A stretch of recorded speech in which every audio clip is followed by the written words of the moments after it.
எனக்கெல்லாம் இந்த சட்னி கொடுத்தாலே சும்மாவே நக்கி எடுத்துருவேன். என்னவோ தெரியல, இன்னைக்கு காலையிலேருந்து தோணிட்டே இருந்துச்சு ராகி அடையும் புதினா சட்னியும் சாப்பிட்ணுன்னு. சரியான காம்பினேஷன் இல்லையா?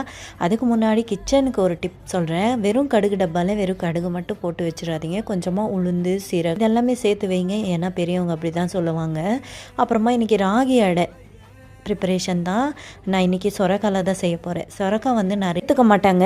மெயினாக பார்த்தீங்கன்னா இந்த ப்ரெக்னென்சி டைமில் ப்ரெக்னென்ட் உமன்ஸ் எல்லாருமே சொரக்காய் எடுத்திங்கன்னா நல்லாவே நீர் சுரக்கும் அப்படின்னு சொல்லுவாங்க. டாக்டரும் ரெக்கமெண்ட் பண்ணுறது முதல் விஷயம் சொரக்காய் மட்டும்தான். குழந்தைங்களுக்கு ஹெல்த்தியான பிரேக்ஃபாஸ்ட் கொடுக்கணும்னா இந்த சொரக்காய் ட்ரை பண்ணலாம். சொரக்காய் நல்லா துருவிட்டு இதுக்கு தேவையான கேரட் கூட சேர்த்துக்கலாம். நீங்கள் எந்த வெஜிடபிள்ஸ் கூட சேர்த்துக்கலாம். கொஞ்சமாக ராகி மாவு, அரிசி மாவு, உப்பு, காரத்துக்கு ஏற்ற மாதிரி வரமிளகாத்தூள், தனியாத்தூள், சீரகத்தூள், அப்புறமா கொஞ்சமாக பெருங்காயம் இதெல்லாமே சேர்த்துட்டு இந்த கன்சிஸ்டன்சியில் ஒரு போண்டா சுடுற கன்சிஸ்டன்சியில் தான் இருக்கணும். ஏன்னா கொஞ்சம் கொஞ்சமாக தண்ணியை தெளித்து தான் நம்ம வந்து பிசையணும். ஏன்னா சுரக்காய் நீர் இருக்கிறதுனால நம்மளுக்கு கொஞ்சம் கொஞ்சமாக சேர்த்து பிசைஞ்சோன்னா சூப்பராக இருக்கும். ஃபைனலாக தாளிப்பு, வெங்காயம் தாளிப்பு சேர்த்திங்கன்னா ரெடி ஆகிடுச்சு. இப்போது வந்து புதினா சட்னிக்கு பார்க்கலாமா? நான் அரை சுரக்காய் தான் எடுத்து பாதி சுரக்காய் எடுத்து ஃப்ரிட்ஜில் வச்சுட்டேன். இப்போ ஒரு வானிலையில் கொஞ்சமாக எண்ணெயை சேர்த்துட்டு சீரகம், கடலைப்பருப்பு, உளுந்து, இடித்து வச்ச பூண்டு, வெங்காயம், காரத்துக்கு ஏற்ற மாதிரி மிளகாய், தேங்காய், புளி, மெயினாக புளி சேர்த்து கொஞ்சம் வதக்கி எடுத்தோன்னா சூப்பராக இருக்கும். இதெல்லாமே வதக்கிட்டு